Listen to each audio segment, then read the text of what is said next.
My name's Rob and Mary. How are you? Yeah. Thank you. Wow. What happened? What happened to that guy? My name's Rob and Mary. I'm a children's book author and performance artist. I write books about animals and human situations with an edge. With an edge. Lately, I've been starting something really new.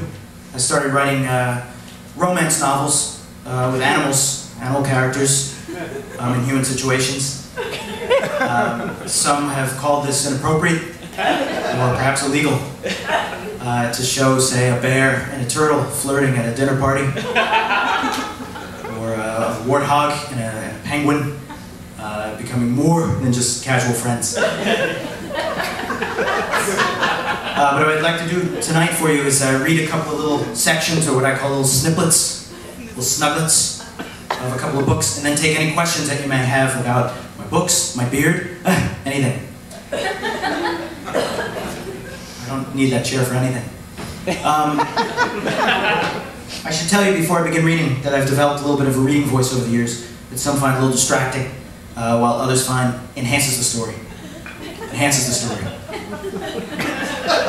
Can we have some reading music over there? Georgiana? Sure.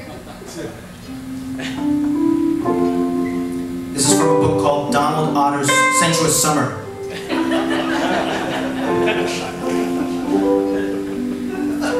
Donald Otter stopped mowing the lawn to wipe his sweat-beaded brow. "Oh, it is a hot one today," he exclaimed to Mortimer Muskrat, whom he had hired on as a summer assistant at a very low rate. Just then, Perpetua Squirrel came to the window of her estate, wearing an extremely revealing nightshirt. "Excuse me," she called out to the two workers, "but I believe that my shower needs repair." At that, Donald Otter asked his assistant to help her, for he was both lazy and could not take a hint. Thank you. Right. Can you imagine where it goes from there? Where does Mortimer Muskrat wind up? You'll never know. Next, I'd like to read a little snuglet from another book in the, it's actually called the Peanut Grove Boudoir Collection. This one is called Desdemona Rabbit Closes Up Shop for the Winter. And ironically enough, it's about abstinence.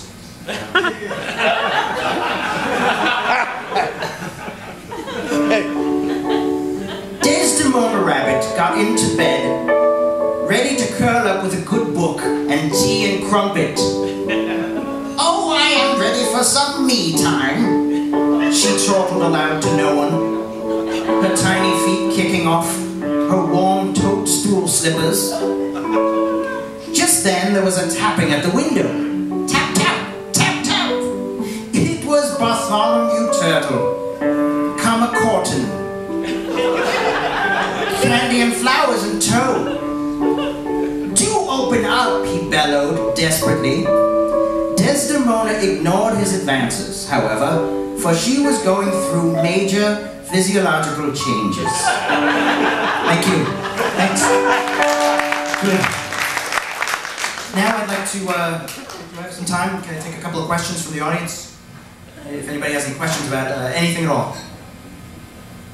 Yes, sir. Well, very good. Over here. Will you be bringing back Yumbo the porcupine? Yambo the porcupine. Will you be bringing that character? And his adventures. No. I can't see anybody, I'm just going to point. Just over here. I'll take anyone who's not looking at me. Do you Oh. plan to have any future stories about star-nosed moles? I know you've done extensive research on them. Yes, I am planning an adventure starring 40 of those. Many, many characters. Mostly it's just character descriptions. No story. It's like reading a dictionary. I can't see anything. This is not real. Anybody? Questions? Good? Everybody's good? Come on, some more questions. Anything. You. Yes. Where do you you get your ideas? Where do I get my ideas? Wow. I go to an orphanage. They make my shoes. And I just watch them, and I just look, and I examine, and I name my characters after them as well. Mortimer, they're all part of it. Or sometimes I look at my son and how he gets lost in the house, which is not big. And I'll think of a story. Have you read any children's books since you've arrived here and read any of our children's books? Yes, I read one that's called Harry Potter and the Secret Evil Force of the Cavern Inside the Cave. I cried when Balumont zapped himself to lower his own cholesterol. All right, that's quite enough.